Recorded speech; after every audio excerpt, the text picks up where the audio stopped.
Всем привет, с вами Иван Воронин, и сегодня мы будем устанавливать программу для автоматического переключения языковой панели. Так, называется она у нас Punto Switcher. Для того, чтобы ее скачать, нужно будет перейти по ссылке под видео, которая приведет вас на страницу моего сайта. Здесь можете почитать статью подробно, ищите в итоге ссылку «Скачать программу» по прямой ссылки бесплатно. Нажимаем.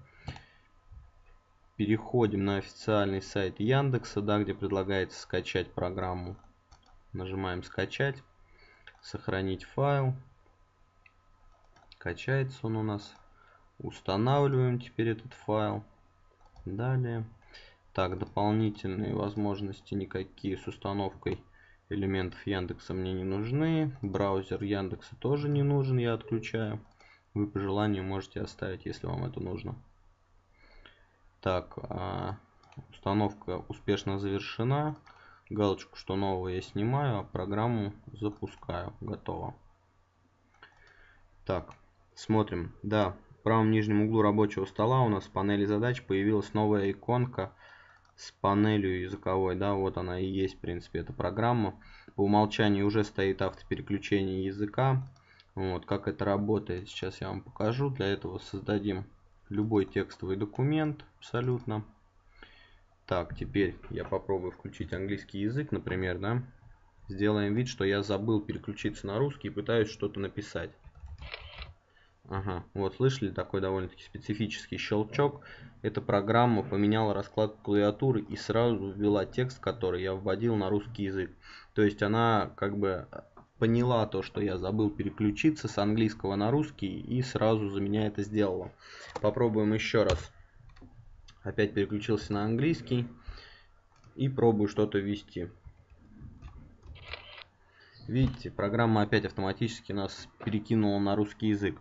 Вот, настройки автопереключения можно поменять, в программе поставить какие-то ограничения. Например, если вы в какой-то программе определенной работаете, где вам переключение не нужно, можно его выключить, вот так вот здесь галочку снять, либо зайти в настройки и поставить ограничения по программам.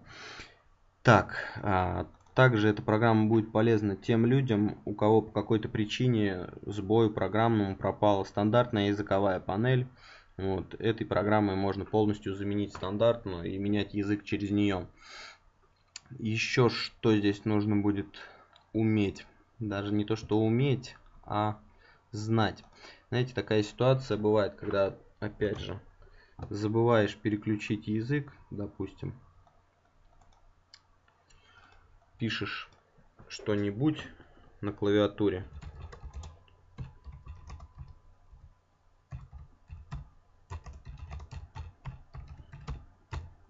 а потом поднимаешь глаза и видишь то, что напечатал уже все на английском, да, надо все это дело удалять, это немного раздражает, и заново печатать. Вот, это хорошо, что я там, да, одно предложение написал, а некоторые фигачат, пишут там буквально минут по 5, да, и только после этого поднимают глаза, смотрят, правильно ли там вообще печатается. Ну так вот, чтобы с этим бороться очень легко. Нужно в программе установить горячую клавишу на удобную вам кнопку. Заходим в настройки, горячие клавиши. Вот здесь есть такая функция «Сменить раскладку выделенного текста». Вот. Нажимаем сюда и выставляем удобную для вас клавишу. Окей, окей. Теперь выделяем этот текст и просто нажимаем клавишу, которую мы задали по умолчанию. Видите, текст автоматически поменялся на русский. Вот, в принципе, на этом мы закончим. У кого появятся вопросы, задавайте их в комментариях. Всем удачи!